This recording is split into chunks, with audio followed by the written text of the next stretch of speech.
हे पडे तोटा ऐसा खोटा उद्दीम असला धंदाच खोटा नाही झाला ना मान्य आम्हाला पण कमीत कमी निदान मुदलचं जागेवर राहू का ना बघा माणूस धंदाच कशासाठी करते तुका मला लाभ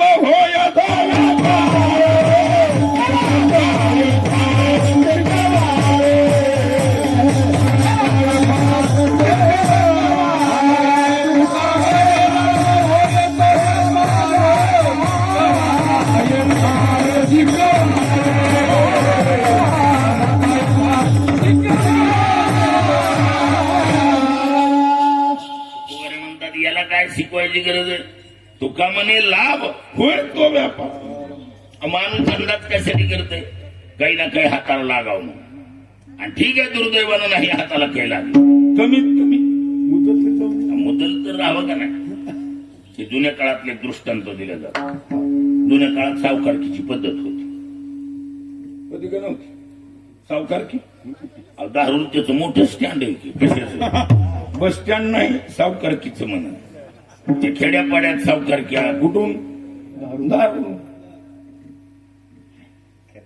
सावकारकीमध्ये सौकी का नाम सावकारकी रुपयाला ₹1.25 सौकी का नाम सावकारकी काय जुन्या काळातले एक सावकार बारामतीवाला जुन्या खतवणीची 2-4 गिरायक आलेली महाराज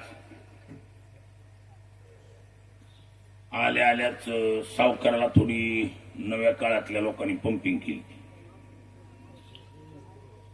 काही नव्या काळातली माणसं म्हणली हो सावकार जरा वाहनावर या बाजारात 10 रुपये शेकड्यानं पैसा मिळाला काय घेऊन बसला जुनून बिन वार बोलून बोला सावकार टाईट झालं महाराज जुन्या खतवणीची गिराईक आलेली आपल्या विश्वासानं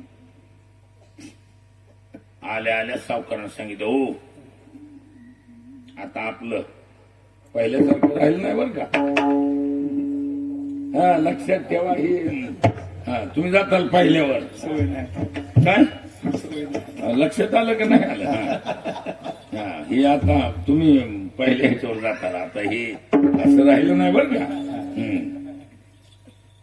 काही जी 2-4 जण होती ती नजर मिळवली ती म्हणल्या आता ही तर पंचायत आली की काय पण चौघांनी नजर मिळवली सांगितलं जरी बोललं तरी मापातच एकानं 1.25 केला आणि 1.5 एकानं 2.5 केला अहो मला गरज आहे 2.5 तिसरं म्हणला त्या बघा निवळ नरडीला आलंय 3.5 आपली सावताजी उठला ती म्हणला हे बघा काम होऊ नाही तर बट पडू आपली 4च्या पुढे हैसियत नाही अंतिम आता सत्य 4 म्हणजे 4 द्यायच्या टायमाला तोंड वाकडं करण्यापेक्षा हातात बोललेलं बरोबर आहे का असला ऐकल्यावर चौघबी तटीला पाय देऊन बसले 4च्या पुढे पाय वाढाना पण एक बाजूला झाडाला टिकून एक खंदानी बदमाश बसलेलं होतं कसलं बदमाश खंदानी त्याच्या पिढ्या गेलच्या महाराजा धंद्यात टाकाटाकी ती बदमाश जे आलं ती त्याने सांगितलं हो सावकार मला तिथे वारबीर काय चालत नाही म्हणजे अहो याच बैठकीला 2 लाख देणं होत असतील तर 10 2 लाख देणं होत असतील 10 सावकारानं बारामतीतले खिशे चापले हातगडे म्हणलं 2 लाखापुरतं आहे भांडवल हो याच बैठकीला 2 लाख काढले की म्हणलं सावकारानं वाजणार बघा 2 लाख ती कसलं होतं ती बदमाश होत त्याने एकाच शब्दात हातात बंडलं घेतले सांगितलं सावकार 4 चौघातली गोष्ट आहे 4 साक्षीदार उभ्या आयुष्यात 11ची भाषा आपल्याला जमणार नाही आणि 9 माझ्या खानदानीत नाही 10 म्हणजे 10 असं म्हणणं चलत राहणं खोकड चकली माहिती का तुम्हाला नाही कसलं बी कुत्र माग लागू द्या खोकड चकली कुत्र तिथंच जांभळत राहिलं पाहिजे. विठाला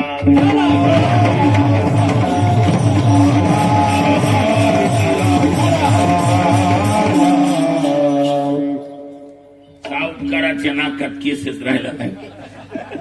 त्यानं दिली चकलीन गेलं बनलं घेऊन.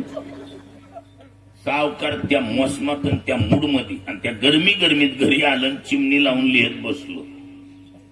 काय महिन्याला 2 लाखाची 10 एवढे तर मूळ रक्कम व्याजाची रक्कम दुसऱ्या महिन्यात किती. चालू केलं लिहायला. 12 महिन्याचा व्याजाचा तक्ता लिहिता उजडलं. तुकोबराय चालले होते रस्ते. राम राम राम राम राम राम महाराज राम राम. तुकोबराय म्हणले सावकार बरं आहे का. मग माणसं संसारिक बोलायला इतकी हुशार आहेत ना. बघा महाराज तुमच्या पायाच्या पुण्याईनं काय म्हणताय. बघा कालच उदाहरण आहे. आव जुन्या खतवणीची 1 सोडून 4 आले, पण 4च्या पुढे एकाचा पाय वडा ना. काय देवानं माणूस जर पाठवून दिला म्हणून बघा लय आवडलं मला ते. त्यानं एका शब्दात सांगितलं याच बैठकीला 2 लाख देणं होत असतील तर 10 गेलं बघा महाराज घेऊन. आणि जाताना तर इतकं रोखटोक बोललंय ती. 11 माझ्या खानदानीत आपलं 11 ऐकून घेणार नाही आणि 9 माझ्या खानदानीत नाही. 10 म्हणजे 10 इतकं परफेक्ट बोलून गेले. तुकोबारा म्हणले पण सावकार त्याचं काही लिहून घेतलंय का. म्हणले नाही. सावकार उचलला ना अभंगातला. तिथे मुदाला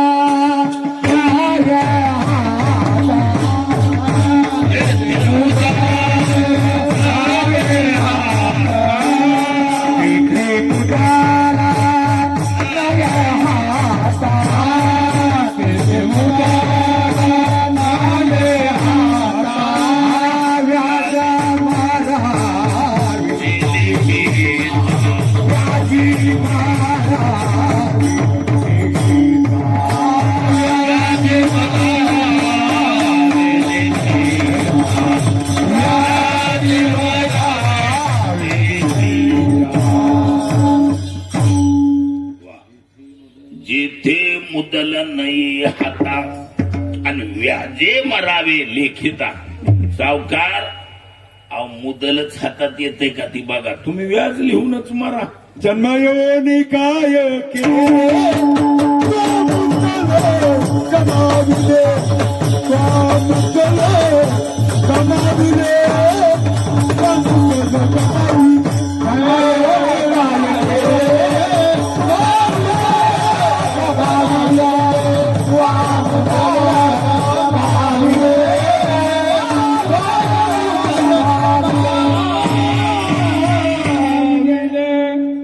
जन्मायोनी काय केले त्वा मुद्दल गमाविले.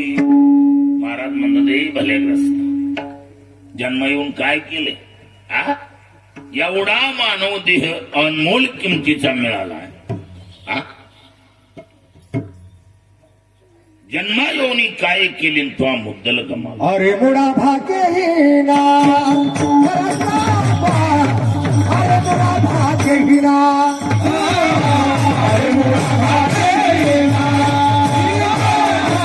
अरे मुडा भाग्यहीना केलाची पतना मोहब्बत मेरा केलाची पतना मोहब्बत अरे मुडा भाग्यहीना भाग्यहीना अरे मुडा भाग्यहीना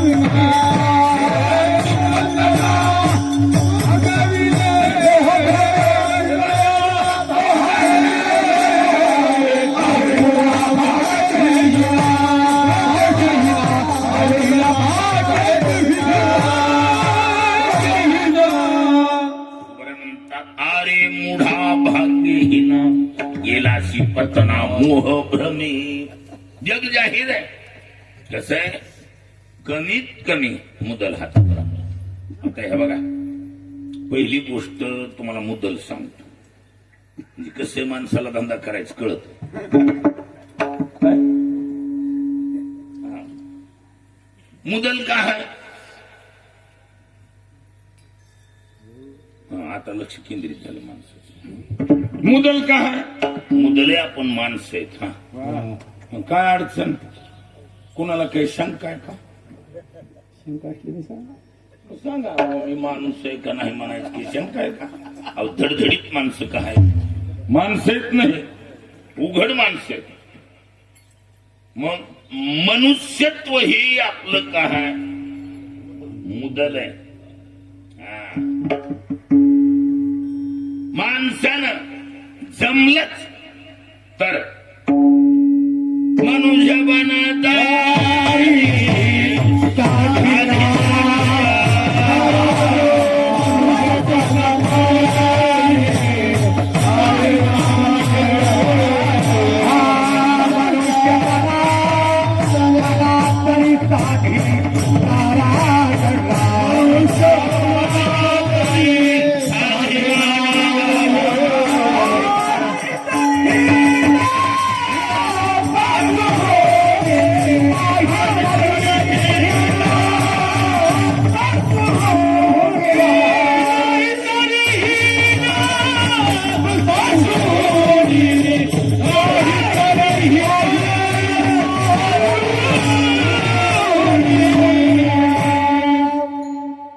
मुदल का है?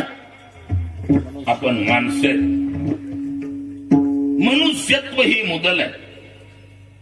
जमलंच तर माणसाना डायरेक्ट देव व्हावं. काय?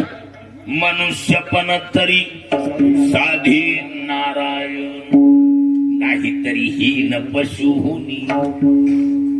माणूस म्हणून जन्माला आला ना तर डायरेक्ट देव व्हावं. चढला झोका संत व्हावं. नाही एवढी उंची गाठता आली वीर शूर तरी व्हावं. हे कोणतंच नाही जमलं तर निदान भजण्यात तरी व्हावं. भजन बी नाही जमलं आणि निदान माळकरी तरी व्हावं. हे काहीच नाही जमलं तर निदान लोक राग सावरून आल्यावर, टोपलं उचलून बघितल्यावर तिथं माणसाची पावलं उमटली तरी समजायचं मुदल जागेवर.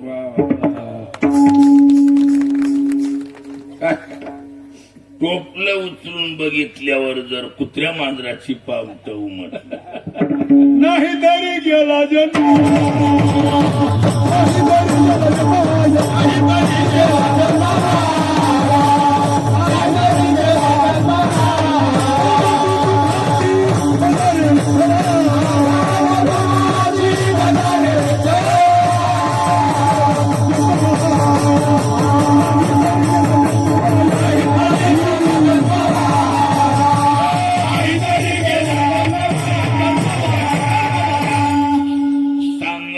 तुम्हासी भजारे विठ्ठला, नाहीतरी गेला जन्म वाया.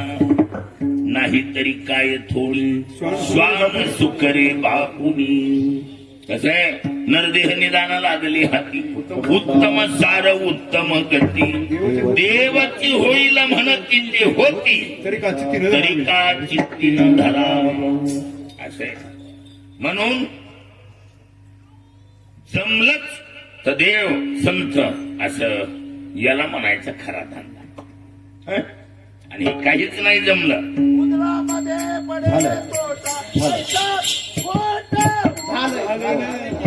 तुम्ही थोडं उशीर आल्यामुळे प्रमाण बरोबर आहे. राम महाराज म्हणजे कीर्तनकार आहेत महाराज शिलमोहीकर.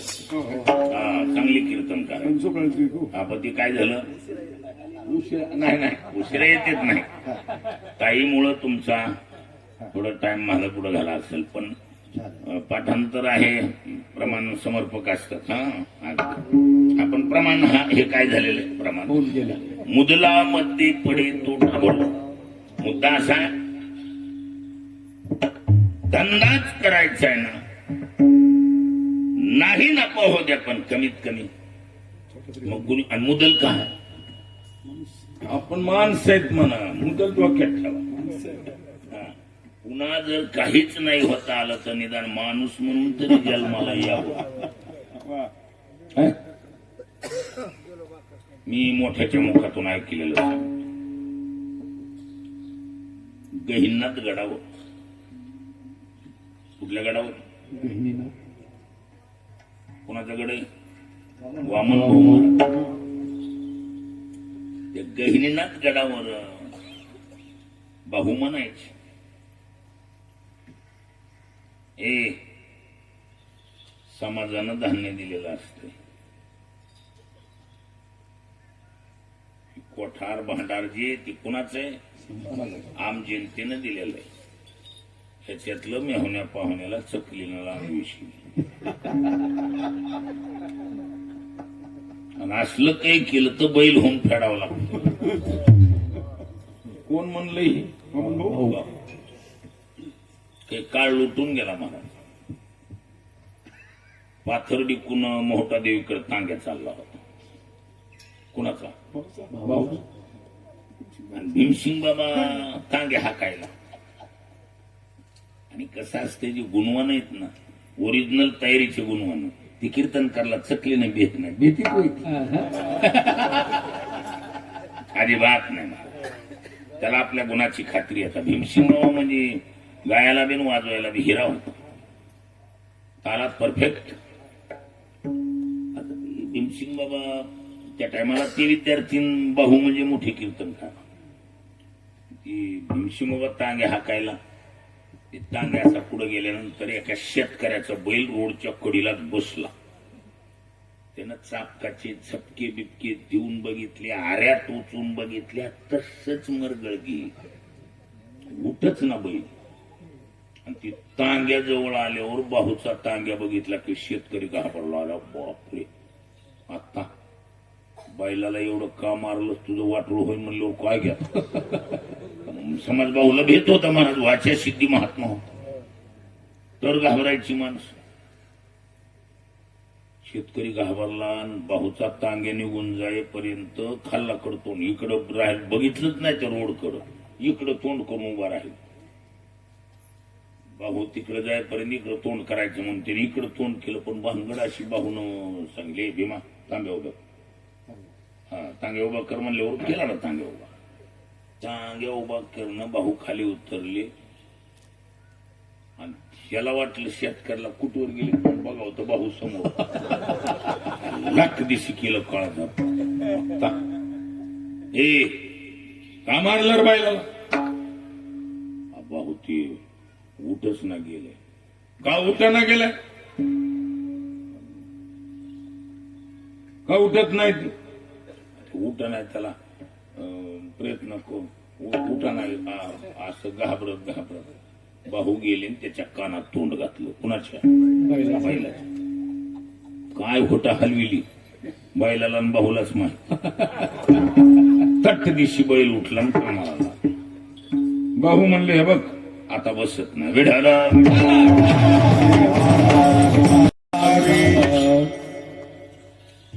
तांगे गेला पुढे. आता गुणवान ग बसतीत का? येतीत का कीर्तन करायला? बाहूचा दाराला बाकीच्याला त्यांना काय भीमसिंग भावाने अधून मधून म्हणायचं, हळूच भाऊ भाऊ. बाहू म्हणजे जुनं मुरलेलं लोणचं आहे ना. भाऊन म्हणायचं, भीमा आपल्याला मुंबईला जायचे बरं का रे. हा, मुंबईचा कार्यक्रम येणार आहे, जायचे आपल्याला, तू राहा माझ्या बरोबर. हा, हो हो हो. जरा स्थिर वातावरण झालं की हळूच म्हणायचं, भीमसिंग भावाने, काय भाऊ भाऊ, नाही नाही तुला न्यायचेच, मुंबईला जाणार आहेत आपण, त्या टायमाला मी तुला घेऊनच जाईल, हा बोलून घेतो मी तुला. झालं, पुन्हा स्थिर झालं की हळूच भाऊ. भाऊन बऱ्याच वेळेला ऐकून घेतलं, हळूच म्हणले, काय भाऊ भाऊ म्हणाला. त्या बैलाच्या कानात काय सांगितलं ती सांगायचं.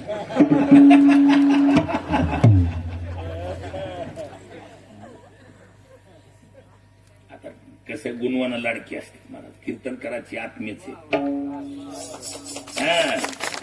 आता जे गुणवान कसे कीर्तनकारच खंदानी बेसोरी असलं तर त्याला येडीला माहेर. ती जर त्याच्यातला दर्दी असला तर गुणवानाला अंतःकरणातून मानतो, प्रेम करतो. बाहू दर्दी होते मला. शेवटी भीमसिंहाच्या शब्दाला बघून मान दिला. अरे काय मोठी गोष्ट आहे, त्याला एकच म्हणलं आता तरी इमानदारी कर, एवढंच म्हणलो बाकी काय. बैलाच्या जन्माला गेला आता तरी इमानदारी कर, एवढंच म्हणलो, आता बसत नाही बघती. काय लक्षात बसले का नाही बस.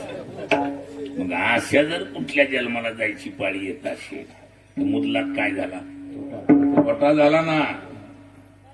मनुष्य देह ऐसा निध सादाल ते साला सिद्ध करोनी प्रभो संत पार उतरली.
परवा झाला पावलो चिंतिलाची ठाम दृढ पायी राहिला भाव पावला जीव विश्रांती. याचा अर्थ कसा असतंय, केलाच धंदा तर काही ना काही हाताला परवा फळला व्यवसाय. म्हणजे धंदा जर केलाच काही ना काही कमी अधिक जास्त पण मिळालं पाहिजे. माणूस म्हणून जन्माला आलाय ना महाराज, त्यानं देव व्हावं, संत व्हावं. आणि केले होते याची जन्मे अवघे विठोबाच्या नामे तुका म्हणे वर्मे जाणून या तरसी. असा प्रकार थोडक्यात मुद्दा असा आहे आपला. काय माणसानं याच्यासाठी भांडवल किमतीचं जितकं त्याच्यापेक्षा एका किंमत धंद्याची चॉईस जमली पाहिजे. निवडीताना योग्य धंदा निवडायचा. लहान कशाला गांजाच्या धंद्यात चौपट कमाई आहे. माणसं दुसरीच गेली ऊसतोड कामाला निघाला त्याला. गांजाच्या धंद्यात चौपट कमाई. हा कुणापाशी जा कॅसेट वाजवा, कोणाला बी सांगा. काय 1 रुपयाची पुडी आणली त्याच्या 2 बनवून 2-2 रुपयाला एकले केवढ्याला झालं ती. तलपीवाले सहजच करतात. मग काय चालतं म्हणतात. मग विचार करा, गांजाच्या धंद्यात रुपयाची 2 रुपये नाही चौपट. हा पण अडचण कळाली का? अडचण एकच आहे त्याची. कोणती? त्याच मराठीचं हिंदीत जाऊन बसतंय. बोलणं कळायला का माझं का नाही कळायला? गांजाच्या धंद्यात किती पट कमाई? चौपट कमाई. पण मराठीतलं हिंदीत मिक्स होतंय. म्हणजे एखादा जर हिंदी भाषिक माणूस आला आणि त्यानं जर विचारलं, बाबूजी वो गांजा वाला धंधा करने वाला तो था यहाँ, उसका कैसा रहा? अरे नहीं महाराज, उसका तो चौपट हो चुका है. कळलं का नाही कळलं? हिंदी कळणारला कळतंय बेटा.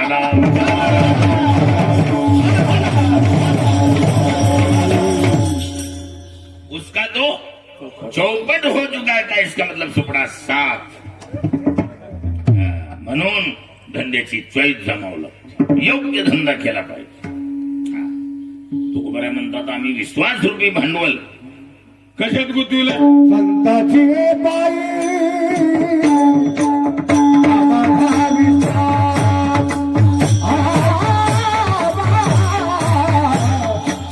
संताची पायी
याची माझे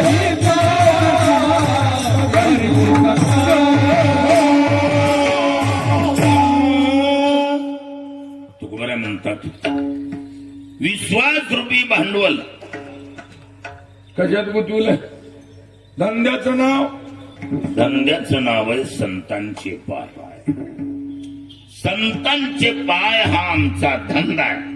विश्वास रूपी भांडवल आम्ही चंद्रशेखर बाबा नावाच्या साधूच्या पायात होतो.